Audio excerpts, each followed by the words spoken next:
Vías de Victoria, El 4. tema del fin de la guerra y el por qué se da, mi querido Maurice, es un tema de debate que se analiza muchas veces sin haber leído la obra de Tomás Elío, La paz del Chaco, una decisión política. Y tiene más que ver con temas de retaguardia profunda o zona interior, como se conocía en Bolivia, más que con los resultados que se estaban obteniendo en el frente. Y es un tema que muchas veces los defensores solamente del tema militar a veces olvidamos analizar, es qué estaba ocurriendo con la economía, qué estaba ocurriendo con la sociedad, qué estaba ocurriendo en la retaguardia profunda de los dos países. Financieramente hablando, la guerra del Chaco fue catastrófica para Bolivia y el Paraguay.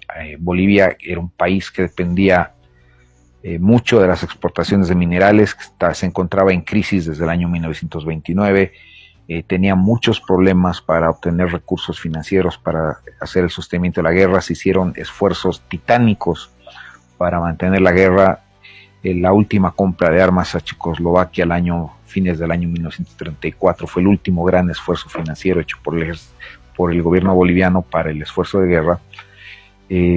Lamentablemente ya no había de dónde rascar más dinero para mantener el esfuerzo de guerra, y en esto el lío es muy claro. Extender la guerra por más tiempo, así estuviésemos en una posición militar favorable, implicaba imponer demasiadas restricciones y sacrificios a la población del resto del país. Y al gobierno de Tejada Sorzano le tocó tomar la difícil decisión de si continuar o parar la guerra.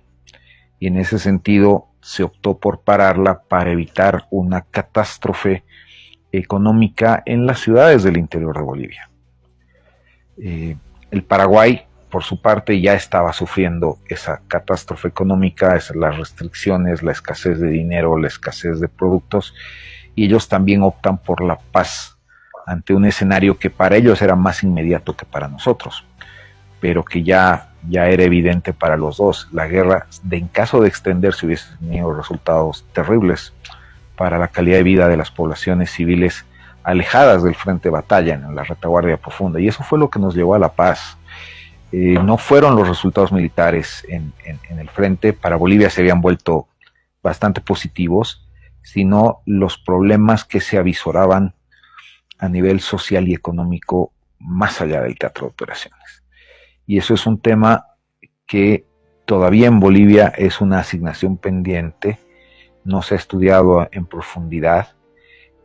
Nos hemos enfocado demasiado en el aspecto militar, y ese aspecto social y económico es una tarea por concluir, pero hay suficientes indicios de que el panorama no era muy bueno. Lo dijo ya el ministro de Finanzas en la comisión negociadora en Buenos Aires cuando se negociaba la firma del cese al fuego, cuando se le pregunta ¿para cuánto tiempo más tenemos dinero? Y él dijo 2 o 3 meses.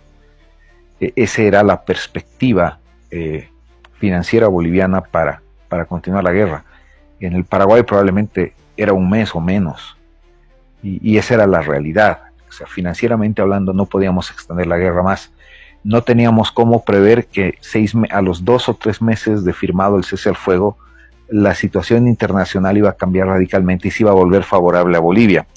Pero en ese momento esas eran las perspectivas, esas eran las previsiones, y se actuó en función a eso, y es por eso que Tomás Elío llama a la paz del Chaco una decisión política más que una decisión militar. Gracias, Rodri. ¿Qué opinas, Jorge? Yo me lanzo más bien por la idea de que es una presión internacional, es decir, es política obviamente la decisión, pero de política internacional. Hay muchos países que están presionando muy fuertemente a Bolivia para terminar el conflicto, ¿no? Y hay inclusive países que quieren que se desarme Bolivia a la brevedad posible. Chile es el país que más va a incidir precisamente para que Bolivia se desarme inmediatamente después de que concluya la guerra. ¿Y por qué? Porque este estudio se ha hecho, no es un invento mío, pues el país que fue más afectado del mundo por el crack de 1929 fue Chile.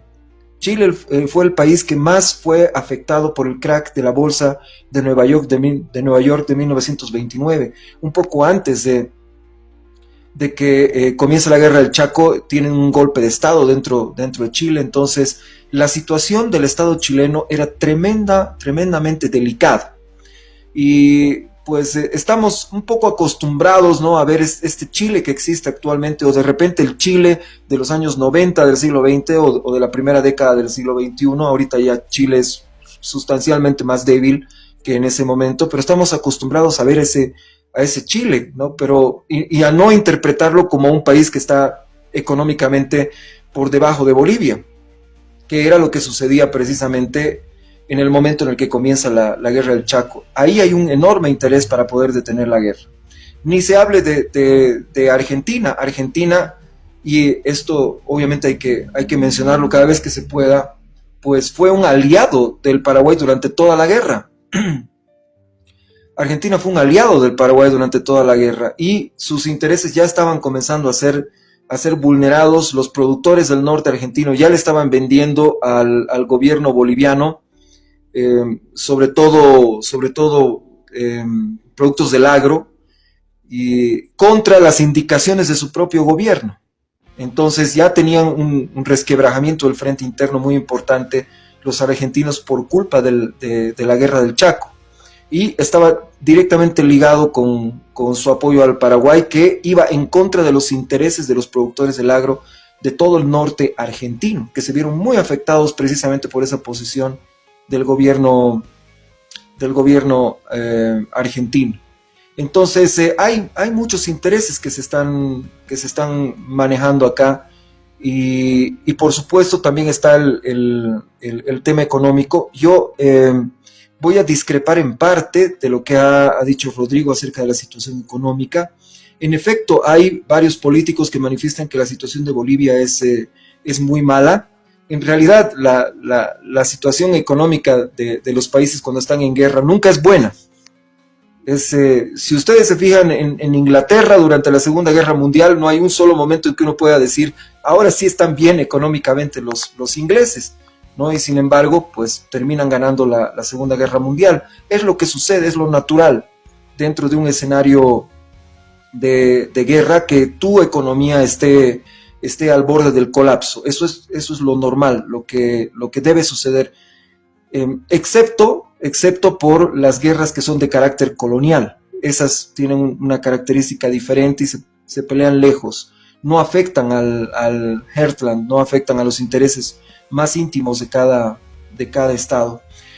Bolivia sufrió al principio de la guerra el hecho de que se terminara con el patrón oro brevemente durante un par de años.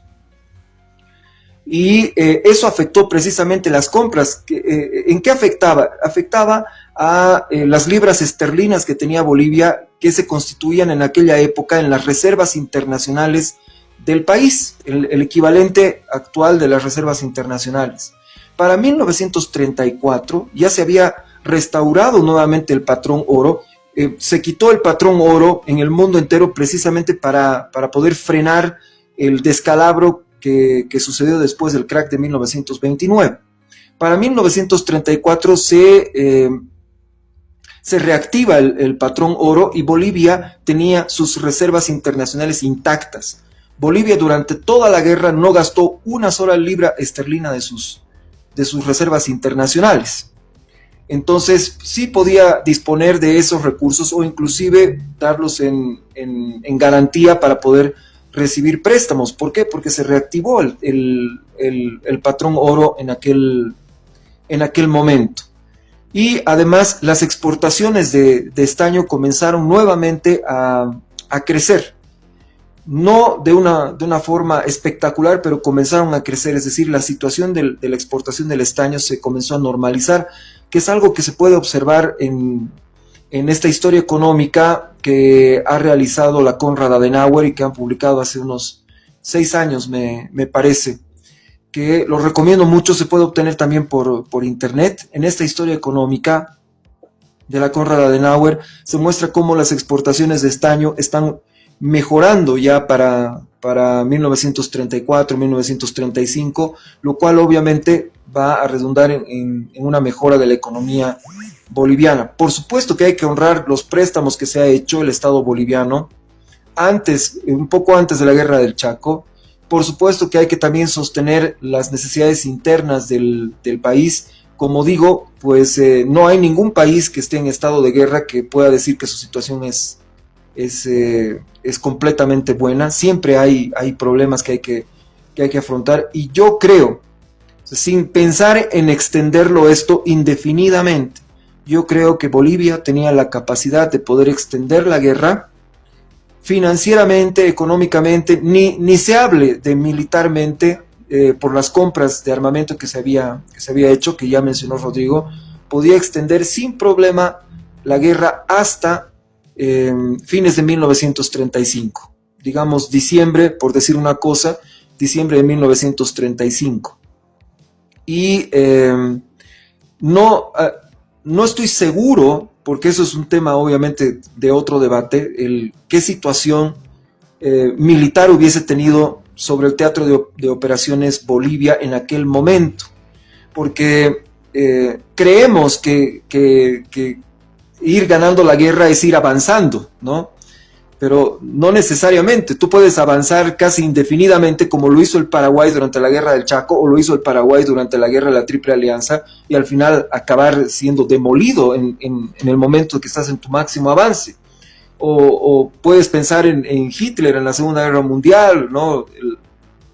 O puedes pensar en Napoleón, ¿no? Atacando Moscú. Entonces, pareciera que todo está fantástico, que estás en la capital del enemigo, pero en realidad tu situación estratégica es trágica en ese momento. Entonces, no sé cuánto se hubiese avanzado. ¿Por qué? Porque la estrategia boliviana en ese momento era precisamente no desprenderse de esos accidentes naturales, como son el río Parapetí, los bañados del Isoso, la cordillera del Aguarahue, el río Pilcomayo, para que funcionaran como trincheras naturales del ejército boliviano. No alejarse de las fuentes de agua, el río Parapetí, el río Pilcomayo. Entonces, avanzar, pues no se iba a avanzar seguramente demasiado para no cometer el mismo error que se cometió al principio de la guerra. Pero, por supuesto, el alargar el conflicto hubiese mermado aún más las tropas paraguayas hacia diciembre. Hay este mito de que Bolivia podía haber avanzado hasta Asunción, qué sé yo. Eso es un mito, y que no se condice con la estrategia que tenía Bolivia en ese momento, que era, vuelvo a repetir, utilizar estos accidentes naturales, el río Pilcomayo, la cordillera del Aguarahue, el río Parapetí, los bañados del Isoso, como forma de contención y como un lugar seguro para poder estar abundante en agua, abundante en recursos, en donde el ejército boliviano se puede sostener indefinidamente, y mientras lo está estrangulando al enemigo, que está en una zona tremendamente seca y árida, y donde su colapso por debilidades propias es inminente. Entonces están estas cosas. No sé qué opinan. Sí, coincido de alguna manera. El análisis que hace Tomás Manuel Elío es evidente, pero también estamos entrando en un periodo que de alguna manera también hay que tomar en cuenta un poco la presencia militar que teníamos en el lugar. No descarto lo que dice Tomás Manuel Elío, lo analizamos bien, pero no considero que también haya sido la única causa para llevar al cese de hostilidades.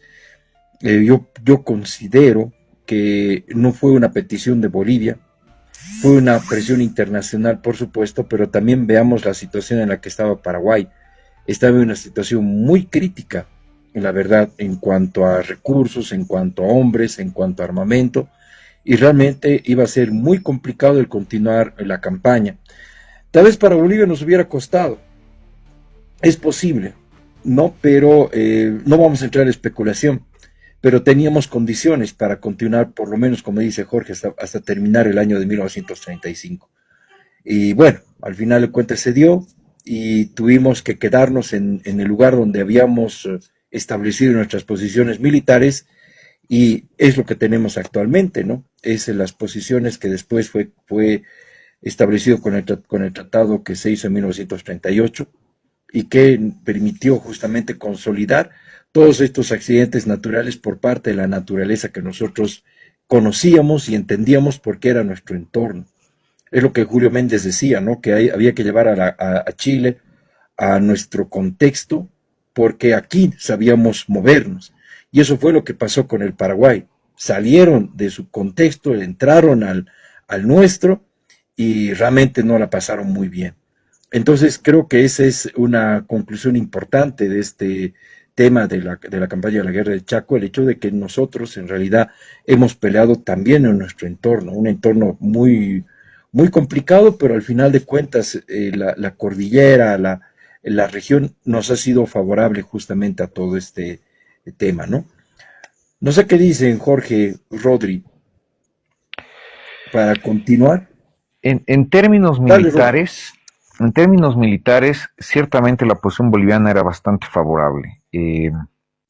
Había un plan de operaciones a gran escala, pensado para mediados del año 1935, probablemente entre julio y agosto, que implicaba el tener por primera vez 50,000 hombres desplegados en el teatro de operaciones en situación de combate.